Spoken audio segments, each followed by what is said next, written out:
Exception, Blacklisted Podcast. Welcome to the podcast. This whole podcast mainly is going to be about burnout, how to avoid it, how to go through it, because we all reach it at some point.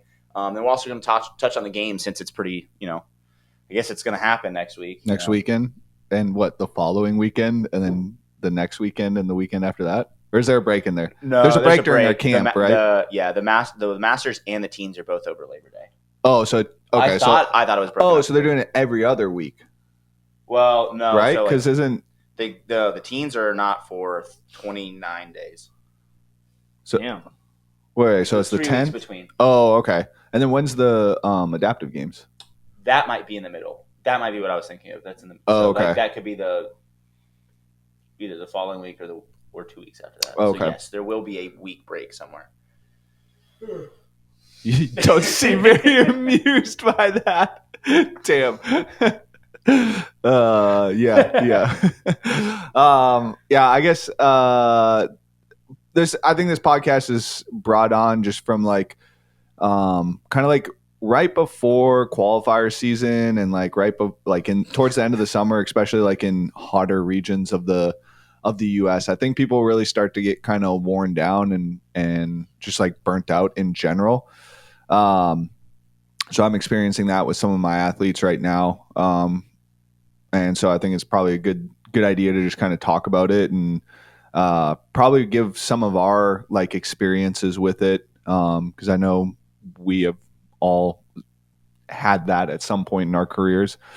And just kind of some of the things that we've worked through and helped to work through it. And yeah, I don't know. Yeah.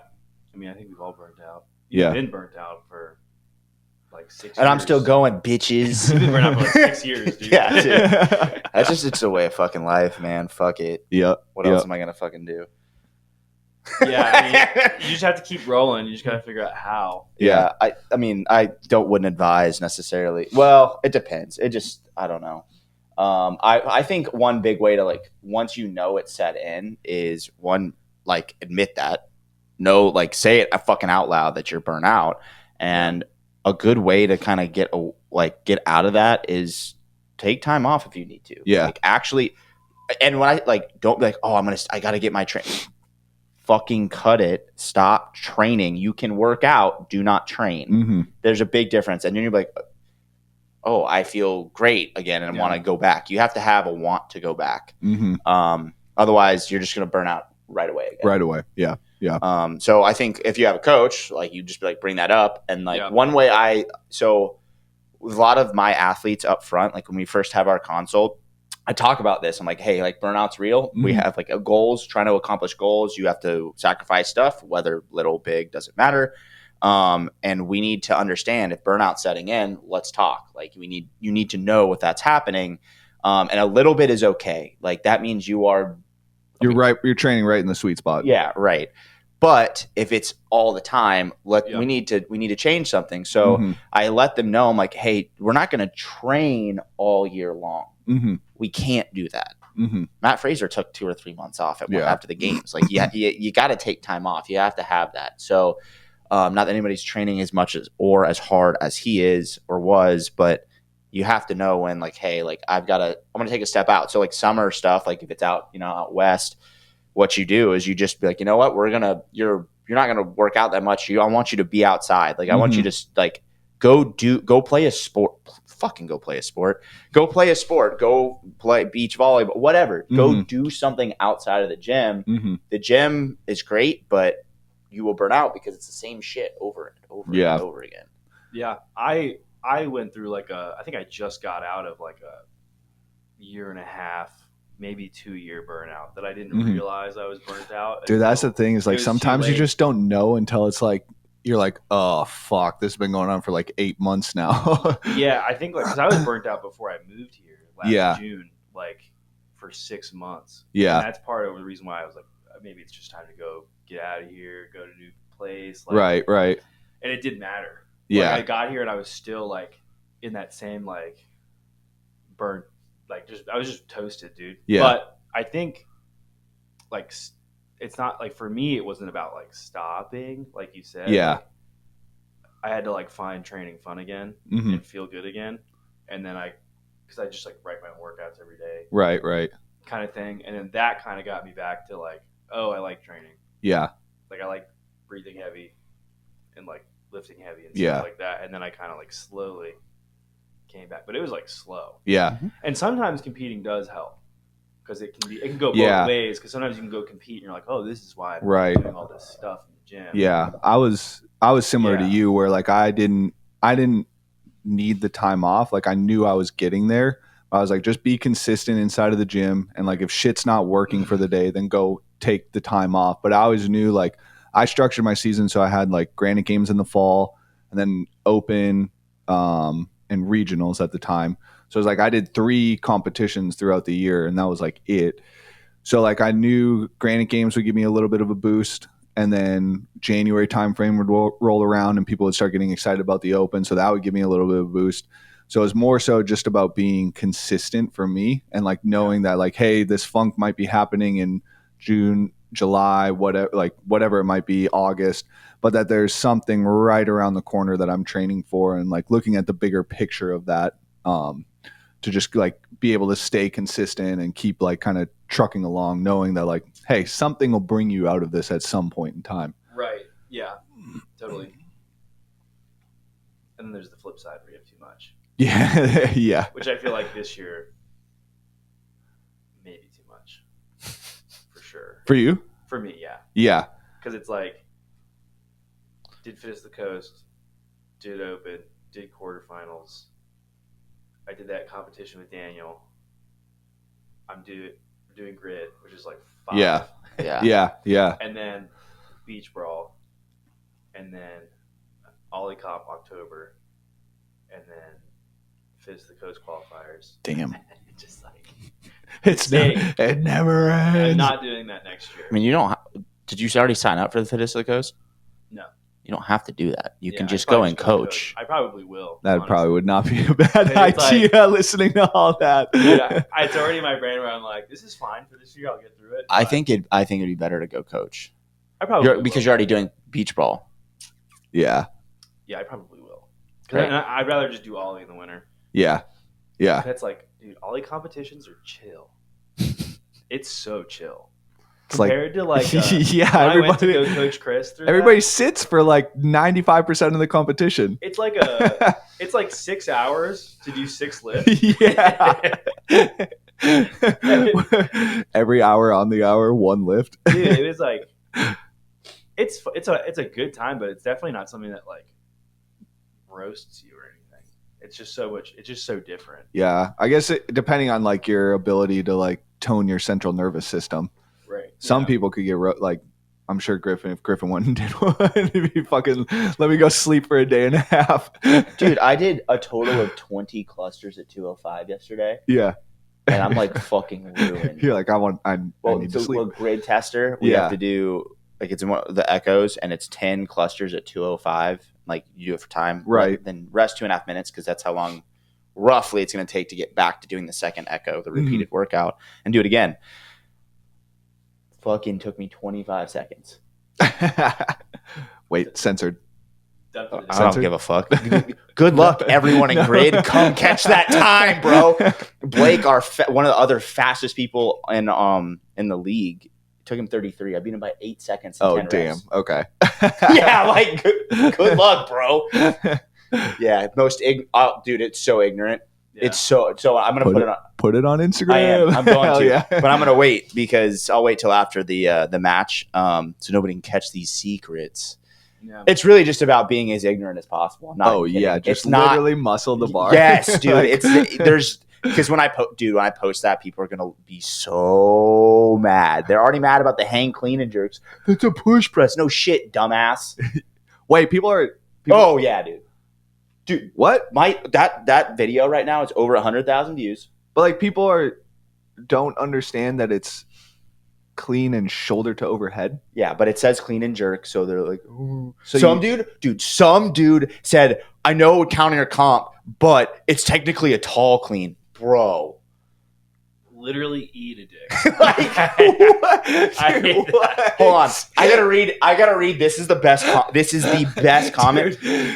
Oh my god. Hold on. it's always people who like don't lift, don't work don't out, know don't know Or- shit about shit. or they just Dude. I don't know. Or they're just not involved in the sport to understand that, like, hey, this is a capacity-based sport. I have to get this work done as fast as possible. Doesn't matter what the fuck it looks It's like. not Olympic weightlifting. Or it's just that. Yeah, It's yeah. totally different. Totally different. I do on ramps at the CrossFit gym I coach at, and there's like an Olympic weightlifting day Yeah. that I usually like have, Yeah. and I teach them. I'm like, okay, this is Olympic weightlifting, and then I'll point over at class with like they're doing CrossFit.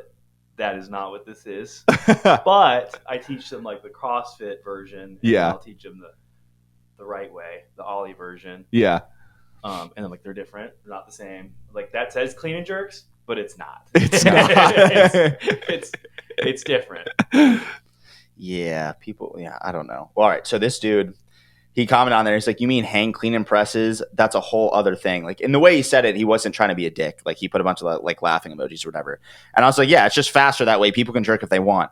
And here, so he responds. He goes, "I think the best way to explain our difference is to say that I could probably match your time with 95 pounds on the barbell. ? Maybe 115."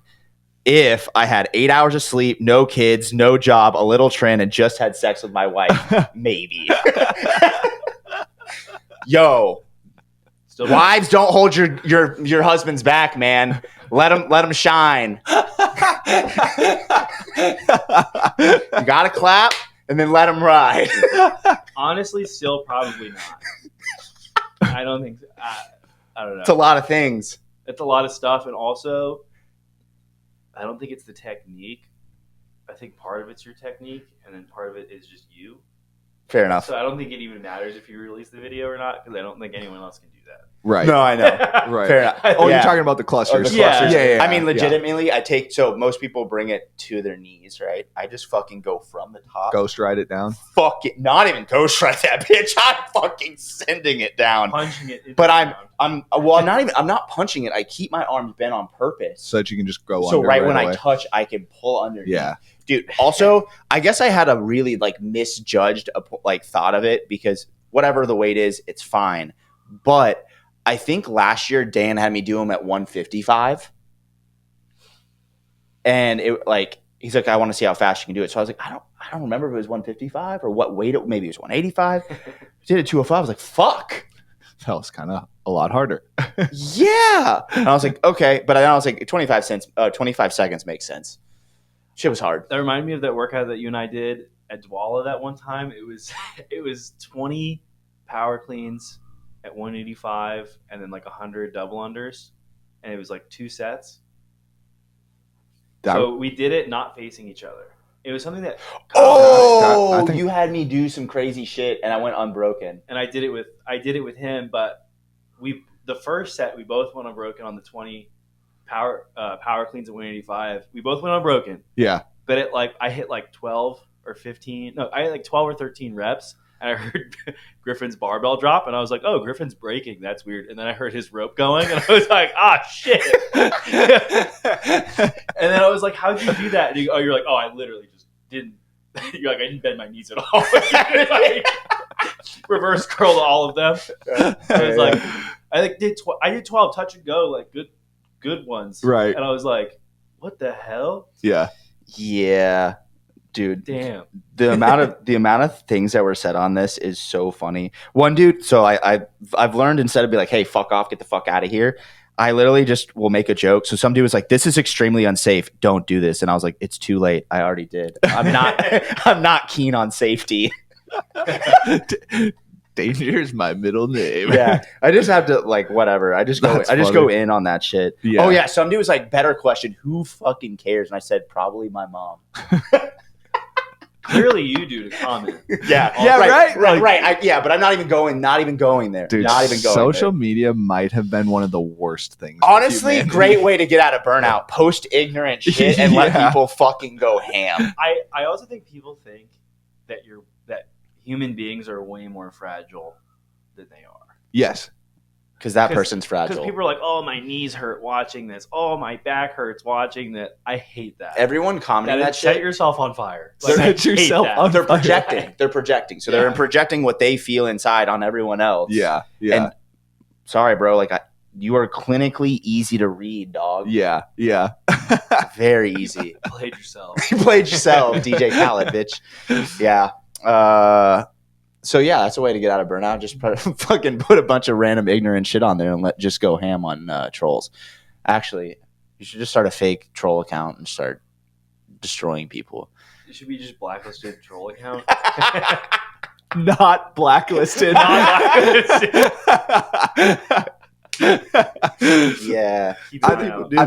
I think though, like, it's so different for everybody how they have to get out of it too, because I think burnout is unique to everybody's like circumstances. Like, Totally. Some people like so another thing that I would do was I very rarely like trained at the same gym for like 2 weeks straight. So I was always like, Minnesota was very easy to get around, so I was always gym hopping around there.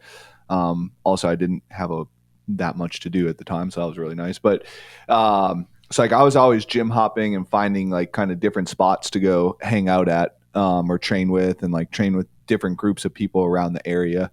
So like that was another thing that helped me. But some people are way more introverted and they might be at a gym with people all the time, and they need to go find like I need to go to 24-hour fitness for like a week and just work out with nobody talking to me. Yeah. Honestly, that is totally where I'm like, I love training alone. Yeah. So sometimes I'm like, oh, I just want to be like in an empty gym. Yeah.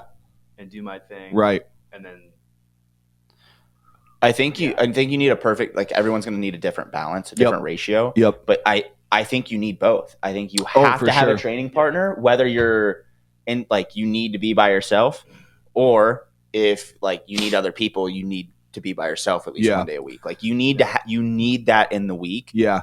Consistently. Yeah. But it's also like up to you to find the balance that you need of that, which is super difficult. And it'll probably look different throughout the entire course of your training career, Yeah. I think that's a really important part. Again, you're going to go back to environment. If your environment sucks, you're going to get burnt out too. Yeah, totally. I think that's the first way. That's the first way to get burnt out, is just not having the environment you need. Yeah. 100%. And what we have set up here right now is like Fridays and Saturdays, we do a lot of training groups together.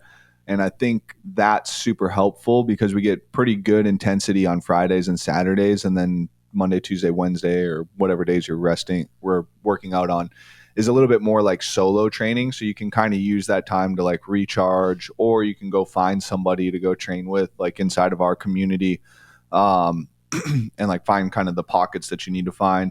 And then everybody comes together Friday, Saturday. So you get that bigger exposure, that group atmosphere. Like Saturdays those are tough training days, and like there's a lot of good energy, but it's like high energy. So like people need to, like, that's always something to look forward to. So like if you're having a tough week, you can look forward to your Saturday sessions. Or it's like, shit, that wore me the fuck out. I need Monday, Tuesday, Wednesday to like come down and recover from that. So the balance is built in. That's what you're saying. It's trying to be.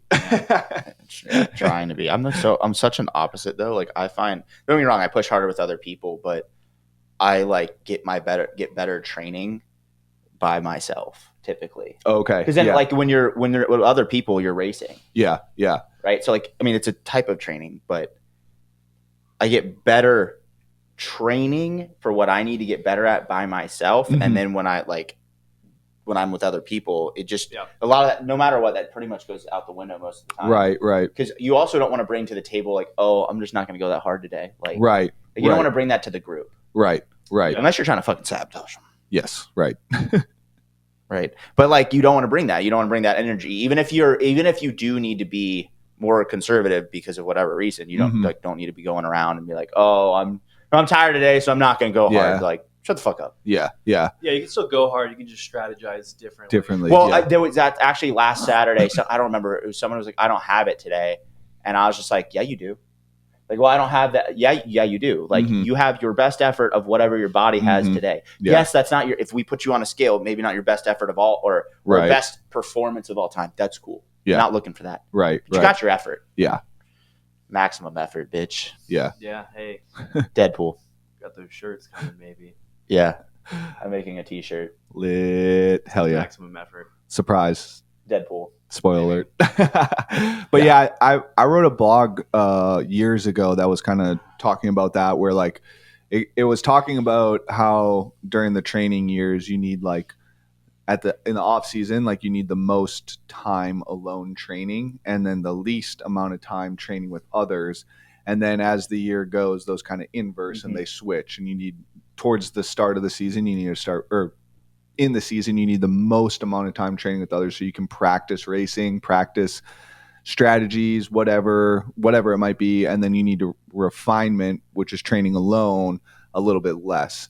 Yeah. And so I think 2 years ago we had more training days, like starting January 1 together.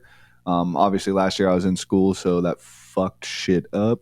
But I think like 2 years ago we were doing a lot more like in-person training at like post January 1. We had more people kind of training in person. I think it was like Tuesdays and maybe some sessions on Mondays we had people training together. But yeah, that can also lead to way higher intensities, and those higher intensities can also lead to, I think most of burnout comes from like a central nervous system imbalanced tone, if that makes sense. You're either not parasympathetic enough, or you're not sympathetic enough. And I don't know if there's anything correlated with like serotonin and dopamine in regards to like 100%. When you have like a incorrect central nervous system tone. I'm sure it does. And then that's ultimately like, how do you figure out how to bring yourself into one versus the other? You know? Yeah. You can definitely feel it too. Like last year I had a lot of that where normally I do a workout and you hit that point where you like, I don't know, let's say it's a 15-minute AMRAP and you're like 10 minutes in and it sucks really bad, but you're like, all right, now is like the time to dig deep, push, whatever. Yeah. And then usually you can hit that. It sucks, but it feels good after you're done, because you're like, right, like I pushed myself super hard. Like that was as hard as I possibly could have gone. Right. But then like when you're super like whatever adrenal fatigue or whatever you want to call it, like it's like you get to that point and then there's nothing. Yeah. There's like nothing there. Yeah. I always describe it as like there was like, so like when I was competing, I was really good at just like pushing past that point. Yeah. 24 to 26, fucking awesome. Testosterone through the roof. Cool. Yeah. But there was points in time where like my central nervous system was so tapped that it literally felt like I was like, in my head, I was like, go. And literally my body was like, nope. And it literally was like a governor was set on my body. Like it wouldn't go any faster. You never get that next gear. Yeah. It's just gone. That gear, it doesn't exist. Right. And a lot of times in the running world, they'll equate that to being out of like a central nervous system tone. So like you might be too parasympathetic where you're sluggish and can't bring it, or you're overly sympathetic and you're just taxed now and can't bring it because of that. Right. Yeah. There's a big difference between like burnout for teens to 30 and then 30 beyond. Mainly because of your lifestyle, right? Like when you're younger, you can train through burnout and be fine and just still keep adapting. Yeah. But like, I think so like the change of that is, again, just go do something for a weekend when you're younger, and you'll be fine. You'll be ready to go on Monday. Right. Or at the longest a week. But when you're like a master's category or the 30s beyond, like life doesn't get easier when you stop training because you have so much shit outside so much other shit. Yeah. So like for those people, you have to change to convenience.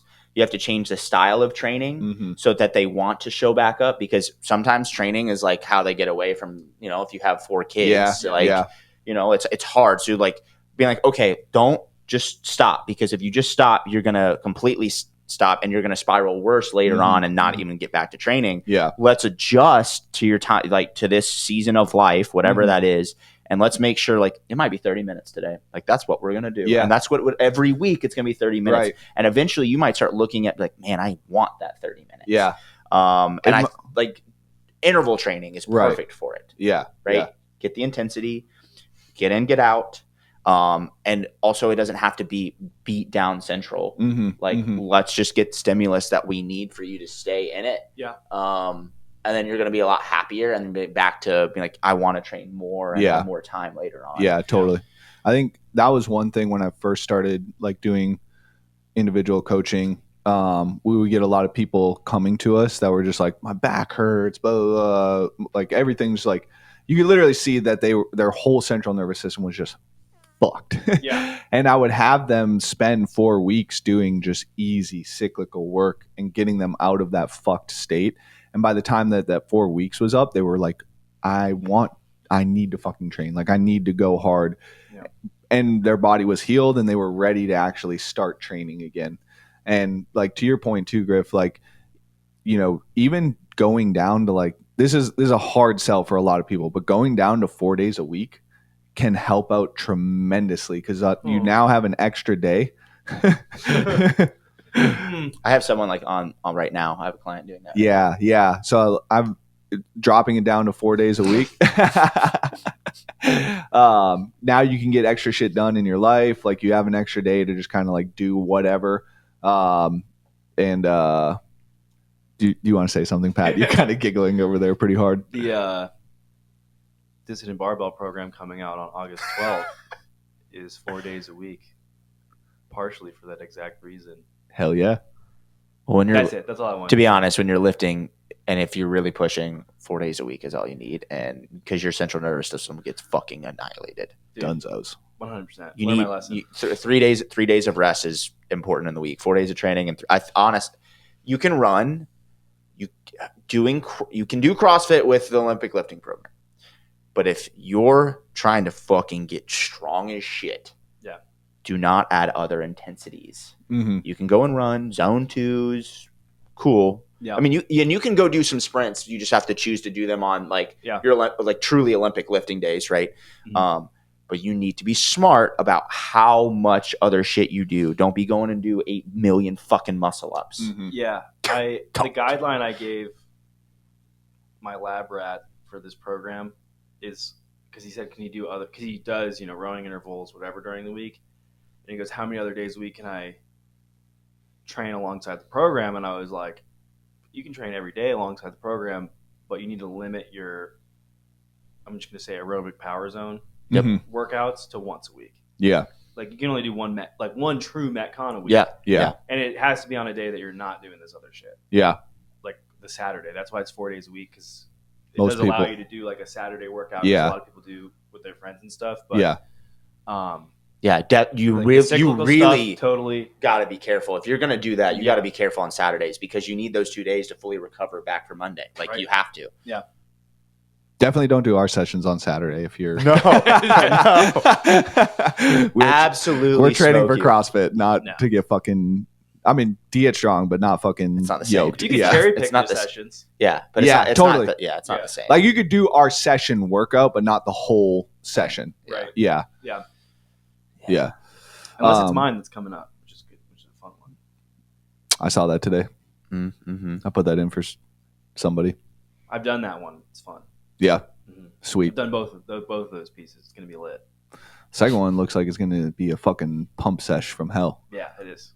Dope. It's a progression too. Oh, sweet. So it's lit. Lit. We got fucking lat pull downs in there. Basically. Pretty much. Perfect. Well, we got the facility for it, so it works. It's basically like death by bandage straight pull. Yeah. I saw that. I'm like, holy fuck. That's what this man makes me basically do on Mondays. I mean, dude, the density. Yeah. Yeah. Honestly, it's not that bad. Okay, good. I actually cut this week. I cut down the rest because I was like, however, I did 70-pound on the strict pull-ups. Those got fucking hard. Yeah. Are you doing the one at the beginning or the end? Is your weighted pull-ups at the beginning or the end? At the end. At the end. Yeah. So he's making right now. I have legless rope climb, rest, big set unbroken chest to bar, rest, relatively big set ring muscle ups, rest, and then singles with 10-second rest of weighted strict pull-ups. Oh, that's lit.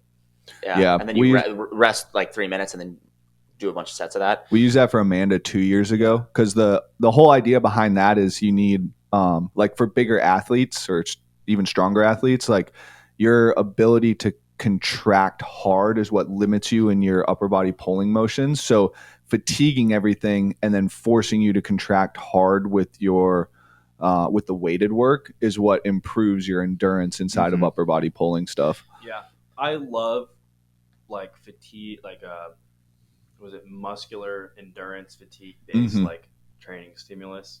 Like that's why I like the every 2 minute on the 2 minute, either to failure or like 4 or 5 sets of like part of the progression of the one I wrote for next Saturday. Like the next one is it's like every 2 minutes on the 2 minute for 5 sets, and it's like 10 banded strict chest to bar, 10 bench press with like heavy dumbbells, so like 80s or 100s or whatever, and then 2 legless rope climbs. And it gets so like it's 5 rounds, but it turns into a death by the 4th, right, 5th round, right. But it's all local. It's all local muscular. So it's not like aerobically limiting. Yeah, I love those because they're fun and you're just like swole as hell after. The way I used to train that was different. Like instead of gymnastics, because I felt like my gymnastics positioning wise was already. I can change how I want to do my gymnastics in the middle of a workout. I used to do a lot of rowing into either power clean, clean and jerk, snatching to do the same exact thing. Because it translated over into my gymnastics going, my pull doesn't get tired anymore. I'm trying to give that to a few of my athletes. There's a lot. I mean, there's a bunch of different ways to do it. And that's kind of the fun thing is like with training is like there's so many different ways to attack something, and each one works a little bit differently. Like you are also getting a bunch instead of just getting like local muscular like fatigue in that one. Now you're getting aerobic training on top of that kind of pull endurance. Yeah.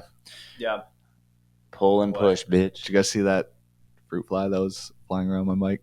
No, I did not. I did a good job of not getting distracted by about 30 seconds. Also, this is like seems very straightforward, but I don't know why I thought about it, but improving your strict press, like improving my strict press, absolutely skyrockets your handstand push-up ability. Back in the day, it's crazy. Yeah, back in the day, there was a very big belief at the old company that I was at that improving your strict press did not improve your strict handstand push-ups. It's a common thing. I'm like, what the fuck are you talking about? I have details to it that I'm not giving nobody because I have the special sauce. But yes and no, it does, but it can improve them even better doing them a specific way.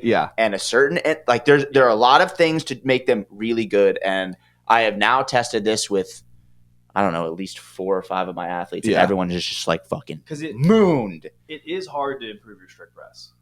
Oh yeah, for sure. It's not hard if you do it the right way, which he's talking about, which is a secret. Yeah. But I have a personal training client who I meet with 3 times a week, and he's like, I want to get better at all the gymnastics stuff, but he wants to do Olympic weightlifting. But he's like, I want to be able to do muscle up, all this stuff. And I was like, well, and the handstand push-ups. And I was like, getting your strict press and your pull and like your upper body pulling and like basically just these strength training movements, like that's gonna get you all those movements. We don't even need to work on them. And then we've been working together for like 4 months. He couldn't do like more than 3 handstand push-ups, and he did like a workout with like 40 of them. And he was like, they were easy, they were fine. And I was like, yeah, because your strict press, we were working on his like 10, 12 rep max, went up by like 25 pounds. But that I think too, like so many people are coming into CrossFit gyms now having never done the traditional gym shit, and it's like when I was growing up, I took a weightlifting class in high school that was literally 3 sets of 10 to 12 indefinitely for a trimester, and then I continued doing just that for another 6 months before I went in the Marine Corps, right? And like, so you build this crazy base in high school as dudes, and then you come into CrossFit, and for the most part, you're pretty strong, right? Especially if you played a sport.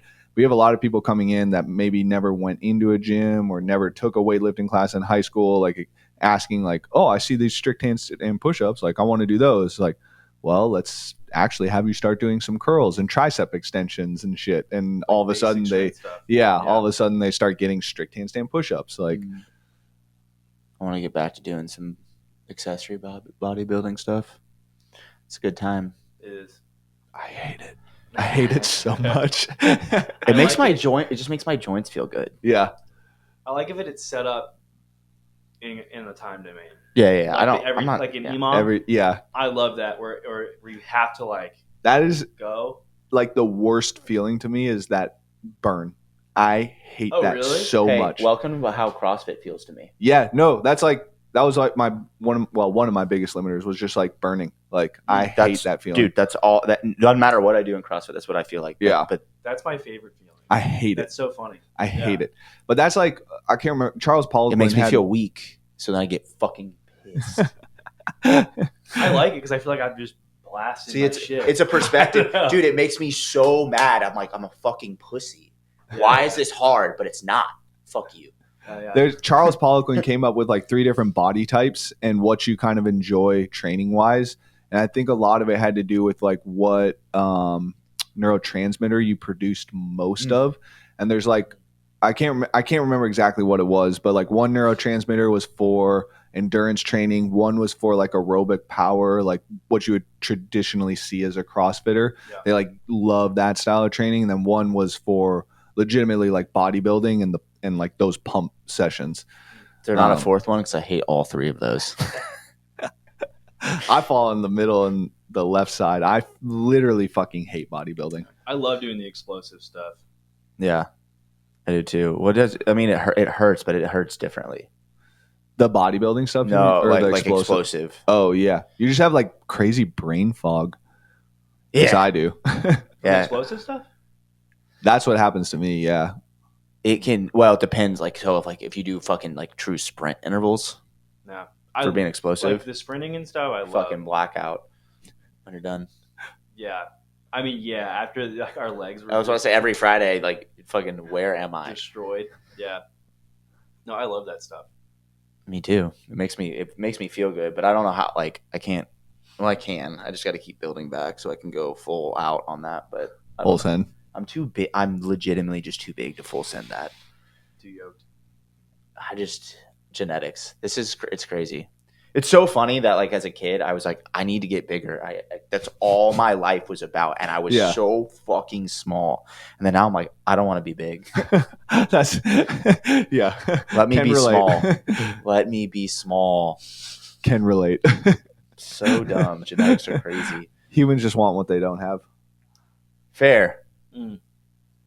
Fair enough. Speaking of what you don't have. What? No, nothing. Where are you going with that? Is something else coming? Nothing. What else do people need? I think the burnout? other thing that we like didn't really touch on is making sure that you're happy in life so that you can be happy in the gym. And I think if you're not happy in life, that leads to a lot of burnout inside of the gym. Even if the gym was a happy place for you, if you're not happy outside of the gym is just going to become a chore and work, and it's not going to be fun anymore. Yeah. I mean, take care of yourself first. You can't take care of anybody else if you can't take care of yourself. Yeah. So, like that's a very important piece. Yeah. I think 10-minute EMOMs are overlooked, dude. Yeah. Hell yeah. Not training creates more stress a lot of times. Not for me. So not for you. No. For me, it does. Like I think there's a large population that uses training as therapy. Yeah. But there's also a lot of people like I don't use training as therapy. Yeah, like it's working out to me. Like it's not. I get more stress from training honestly than less stress. Oh yeah, we did talk about. I would agree 100% with that, but like chemically in my body, it's like the fucking Snickers commercial. You're not you, and you don't need a Snickers when you're hungry. It's like if I don't work out at some point, like there's a big. There's a big chemical change. So at that point, like I start feeling different. I'll feel sluggish if I don't work out or just get my blood moving.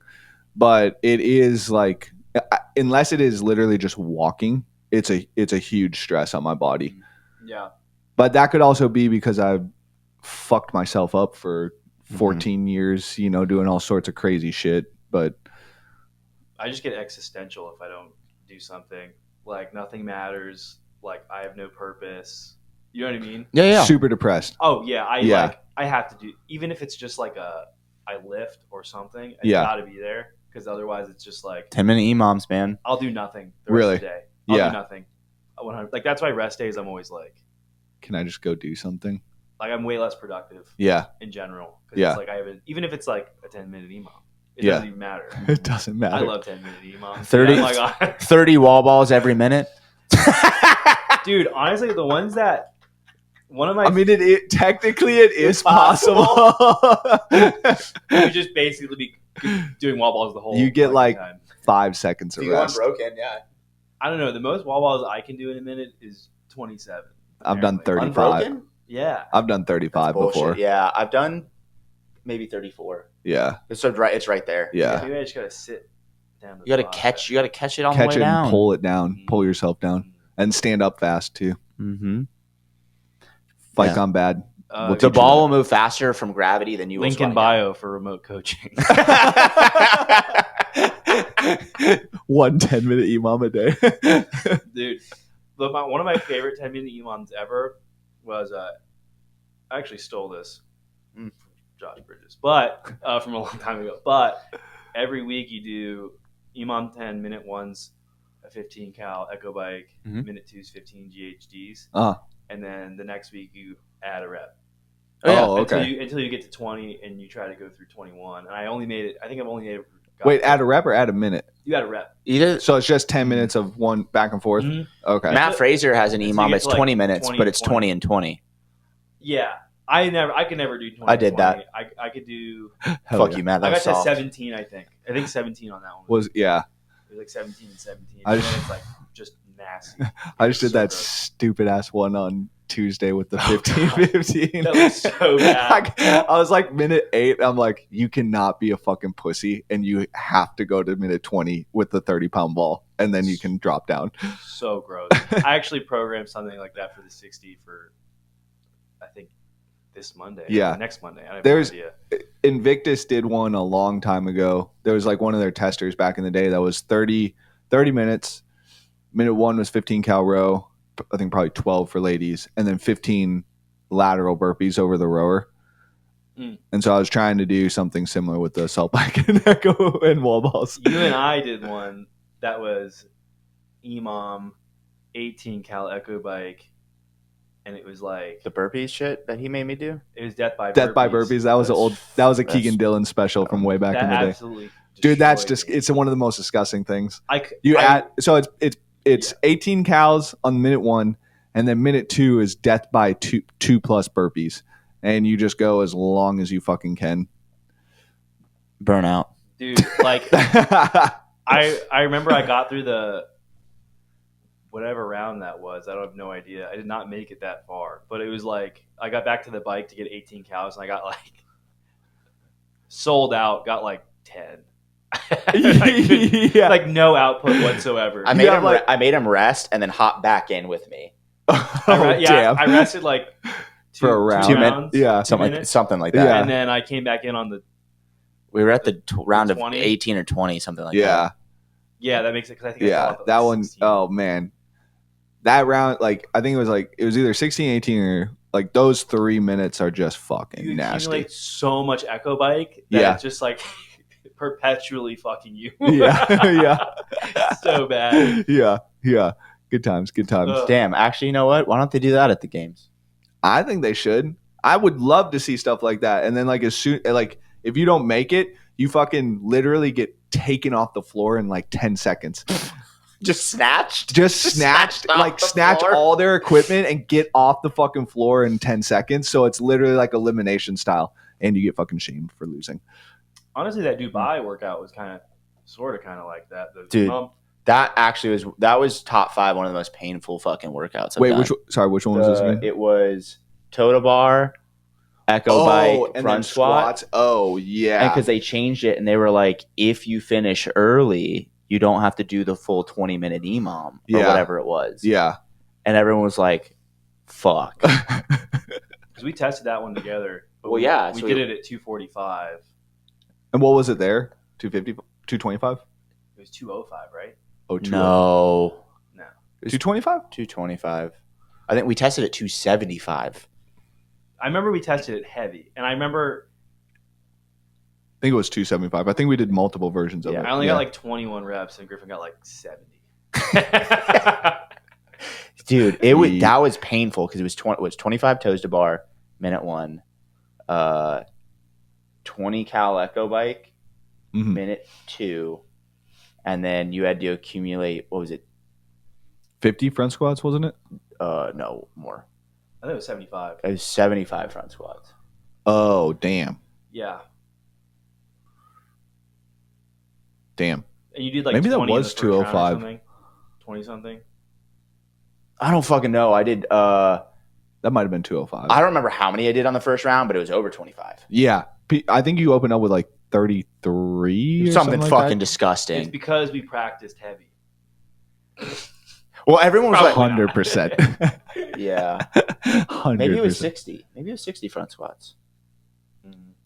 No. Those 25 toes bar in that minute though were stupid. Yeah, because you finished with 1 like minute 2 rest. seconds. Everyone was like, it was and 1 minute rest, and everyone was like, I walked back and I sat on the ground, and everyone was like, "Is he like, are you okay?" Like after the first round, I'm like, "Yeah, this is the smartest thing I could fucking do. Sit down, and because this is just going to be nothing but lactic acid. Standing up is not going to help you. Get your heart rate under control, and it's easier down lower." So I sat down in your midline and relaxed. I get to relax my midline. So then I did that, and I was like able to like recover. But dude, that fucking. Also, you had to move further down the floor every time, so you lost time. Oh, I didn't right. know about that. You couldn't move. You couldn't start at your bar. You had to run to your bar, dude. So it got fucking hot. So you had to go harder each time on the 20 cals so that you could get out to your bar by the end of the minute. By the time the minute, I did it the other way where I finished the bike at like 54 seconds, got off my bike, walked to the line because you weren't allowed to advance anyway. And wait at the line instead of people like humming it and just waiting at the line. I'm like, no, this is dumb. I'm going to fucking eat on the fucking squats. Yeah. I'm going to chill as much as I can on the bike, which it wasn't a chill at fucking round 3. No. But yeah, did it in 3 rounds. Roman came up to me and was like, "You can do it in 2 rounds?" I'm like, "Who the fuck are you think I am, bro?" He's like, "I know how good you are at squatting." I'm like, "Yeah, if it was heavy as fuck, everybody can squat this shit." It's like 30% of your 1 rep max. Yeah, but like there's like diminishing returns in the sense of performance at a certain point of like, like right, like if it was like 60% of our max, or something just fucking crazy heavy, I got your ass. But when everybody can squat this for hella reps, I'm not the guy to look at to win the work. I'm gonna do well on it because I can squat, but like it's not heavy enough because you have to make it heavy enough that people struggle to move the weight and they have to adapt into that power output to squat. Do you think that the sport, because in my head right now, I'm thinking about this, do you think things aren't heavy enough? Because everyone's aerobic capacity is so high, at a certain point, you're going to have to introduce like they've been shit. So it's a constant like evolving process, right? It was still this year. Because when is a 15-pound dumbbell not going to cut it? Yeah, so like in 2010 to about 14, 15, the weights were pushed significantly. They were pushed hard. Right. And then from like 15 to 21, capacity and volume was pushed super hard. Right. And then Boz took over, and 21 to 23, gymnastics, skill, and like power capacity, I guess you could call it, like just like strict capacity was pushed pretty hard. And now Castro's coming back in and defaulting to his 2015 to 21 of just raw capacity, it seems like. Even lighter though. Yeah. Because like but it doesn't make sense because at some point, like right now, everyone's aerobic capacity, there was a little bit of a step back from when Boz was programming because everyone was like focused on skills and just like power output and stuff like that. But you trained that for 6 years. That still exists inside a lot of the athletes, or you tested it for 6 years. That still exists in a lot of athletes. So like athletes' aerobic systems and their ability just to cycle weights right now is ridiculous. And like looking at the sport from 2016 to now, where people have kind of caught caught the floor of strength numbers. Like in 2016, I front squatted 400 pounds and was inside of like, I mean, there was probably 50 to 75 people in the sport at that time that could front squat that weight. Right. Now, shit, you're not even fucking that's a joke, right? Like, so like the weights that people are doing at this point in time are significantly higher than 4 or 5 years ago. And I think that end of the spectrum does need to be pushed.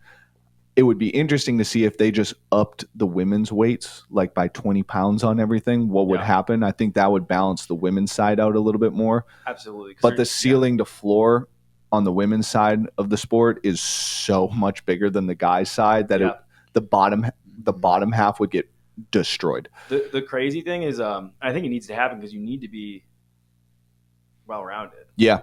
And I think a lot of these people aren't well-rounded anymore. Yeah. Like objectively. Yeah. And that's not what's being put out. But last year at Beach Brawl, the clean and jerk complex event was like deadlift, hang clean, jerk. I did 345 and I got 5th place in the elite male division at frickin' Beach Brawl. Right. And I was like, that's crazy. Yeah. Like the dude who won it did like 380. Yeah. Like, what the hell is going on? Yeah. Like, that's wild. Yeah. Super wild. And but that goes to show like the weight side of things needs to be retested and like re-pushed so people. Yeah. I think so. For me, like I don't like. Obviously, I would love for them to just put every thing fucking crazy heavy. Nobody can do go back to 2013. Yeah, but it's not the way you test because you're looking at being well rounded, right? So what they do need, what bothers me, is that they don't press the threshold of the people you're testing. Mm-hmm. You're making sure everybody can about do it. No, fuck that. Mm-hmm. Test the threshold of your upper capacity, like athletes for that. So weightlifting is easy to like describe. Like, okay, the ladders. You shouldn't have everybody finishing those fucking ladders. Yeah. Right. And you have some people that don't make it, but like, I'm saying like, your middle half and on should make it, but then you should have dudes that get like there should be a massive discrepancy between your top end. And then the thing is they test it to where like the middle of the pack dudes can push the strongest ones on those. Right. If you're testing strength, they should have no chance. Yeah. Well, I think Casho a couple of years ago said that he wanted to get away from testing strength, which doesn't make sense. No. And then 2, like, dude, you brought back the 2016 snatch ladder where, yes, that was heavy then, but reference back literally 2 minutes ago in the podcast, it's negligent now. Like, it doesn't even matter. Those bars should have been like 285 to 305 should have been the top. Yeah. You had at semifinals 2 or 3 years ago, you had 10 dudes snatch over 300 pounds. Yeah. Like 275 used to be the 300. Yeah, right. It used to be the 300, and now everybody does that. Now 300. Yeah. That's like for a dude, 275 is like the barrier to entry to being competitive in the sport. Now. And you have dudes that go to the games that can't snatch 275. Yeah. Right. But that goes to show like the testing body is still testing capacity, and it's not testing like capacity is still the thing that's being pushed inside of the sport from a testing body. It's not. We're not, in 2013, it was a lot of it was high power output. Like if you go look at the profiles of athletes that competed at the 2013 games, Brandon Phillips over in Kennesaw from CrossFit Bound. There's a couple other people that were just like, AJ, I forget his name, from Texas, but like they were just monster human beings. Yeah. But it was because regionals was a heavier regionals. And so it allowed those stronger and heavier athletes to be able to make it to the games. And like, look at what happened like 2023 when Boz did create a little bit more of a power output capacity at semifinals. The skeleton of athlete at the games changed once again. And that, in my opinion, is a good testing body over an aggregate of years, is the skeletons of athletes change year after year after year. But if you look at what Dave's been programming, it is literally you have a 5'5" female that weighs 135 pounds and you have a 5'10" male that weighs 195 pounds. And that is consistent year over year over year over year. Yeah. Yeah, it just Sorry, rant. No, but true. It caters to one body type. Right. One body type. That's the Literally, problem. It's not about like, it is about fitness, but it's about the body type. Yeah. Or like, no, that's not.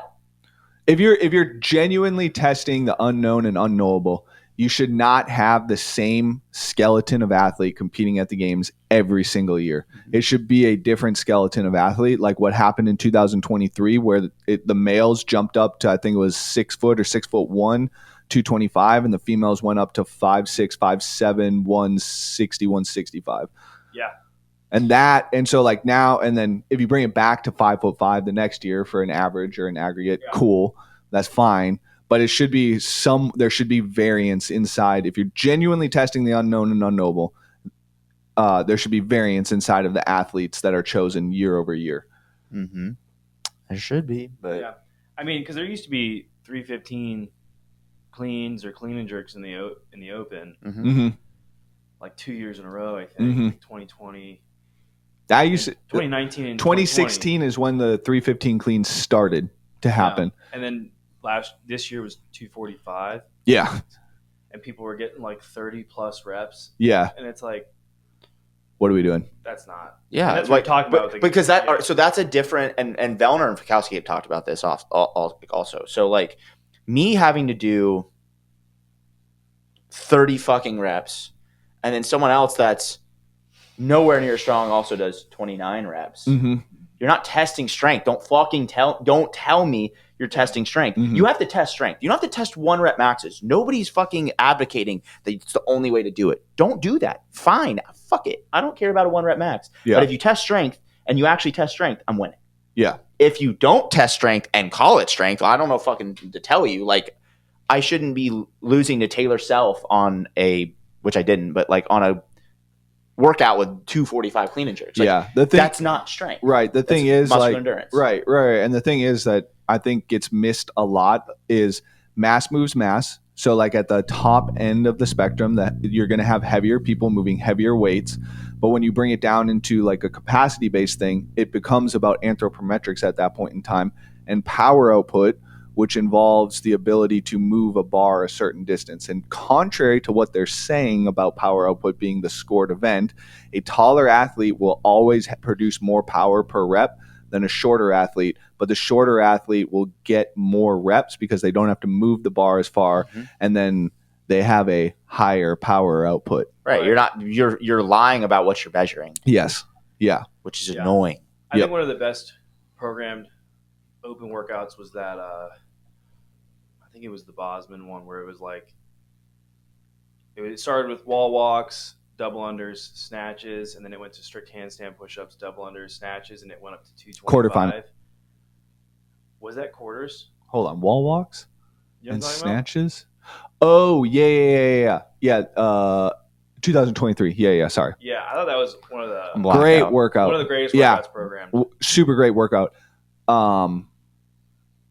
Was that the last open workout that year? Was that the third one? I think it was the third one. It probably was, but because for the people who could make it to the last bar, it sucked. Yeah, like aerobically, super hard. Not for Amanda.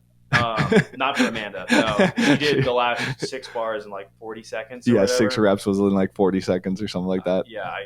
That was. What the hell fucking workout was this?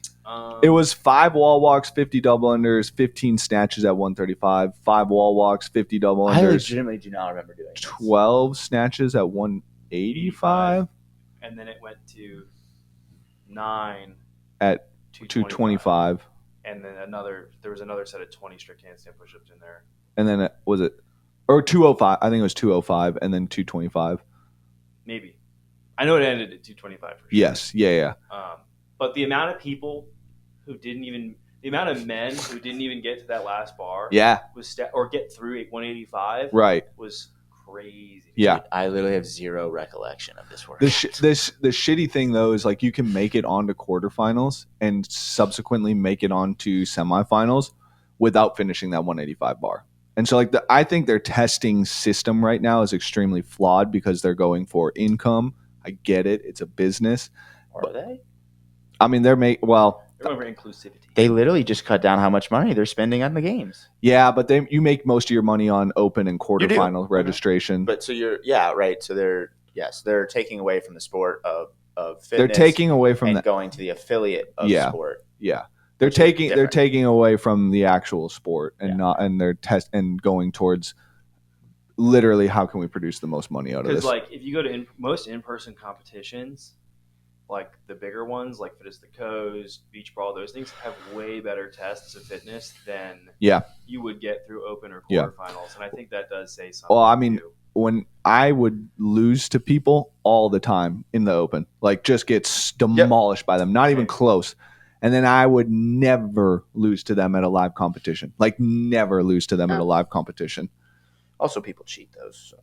A ton, yeah. I mean, like I'm the same way. Like qualifiers, online competitions, I don't do well at all, and then I yeet on the competition floor. I do well. Yeah. On that competition, like perfect example is like Tristan beat me in all the Fit as the Coast qualifiers by a crazy amount. Yeah. Like he beat me. I didn't even come close to qualifying, but he beat me like hundreds of spots. Right. And then we showed up to Beach Brawl the same month. Yeah.